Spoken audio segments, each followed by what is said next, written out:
Il était une fois dans le monde complexe de la finance, un homme qui avait tout compris.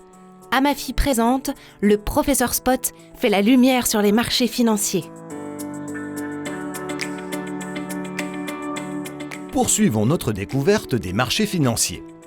Je me suis réveillé aujourd'hui avec une folle envie de parler des différents modes d'organisation des marchés. Attachez vos ceintures, c'est parti! Nous l'avons vu précédemment, les marchés financiers sont des systèmes qui confrontent les besoins et les offres d'acteurs aussi nombreux que possible. Et plus un marché veut attirer d'acteurs, plus son organisation doit susciter leur confiance. Comme dans toute relation, non ? Cette confiance est doublement nécessaire. Nous allons voir pourquoi. Tout d'abord, pour assurer un traitement équitable de tous. Ensuite, pour assurer que les opérations se déroulent bien jusqu'à leur terme. Que les acheteurs reçoivent leurs produits financiers et que les vendeurs reçoivent les sommes tirées de leurs ventes.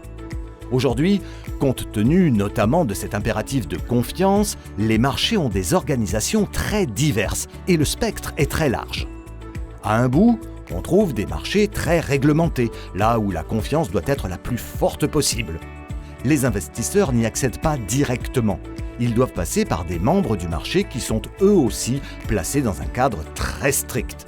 En France, c'est l'AMF, l'autorité des marchés financiers qui veille au grain.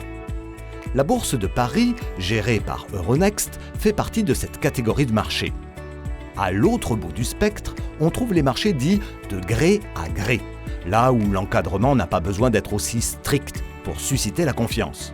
Pourquoi ?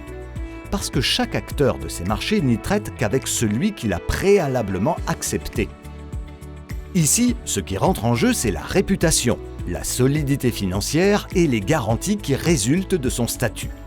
Comme par exemple le statut d'une banque ou d'une compagnie d'assurance qui sont fortement encadrés. Tout le monde n'a pas accès à ces marchés de gré à gré. Même si des règles beaucoup plus souples régissent ces marchés, ce n'est pas le Far West. L'AMF les encadre aussi, mais de façon plus légère. Par exemple, elle y punit les délits d'initiés. Les marchés réglementés ne peuvent traiter que des produits financiers dont les caractéristiques sont semblables et émis en nombre. À l'inverse, les marchés de gré à gré sont là pour répondre à des besoins spécifiques ou traiter des produits émis en trop petit nombre, comme beaucoup de produits dérivés par exemple.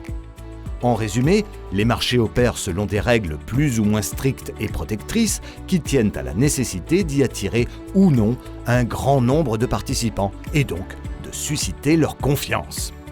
Plus cet encadrement est développé, plus il est difficile de répondre à des besoins particuliers.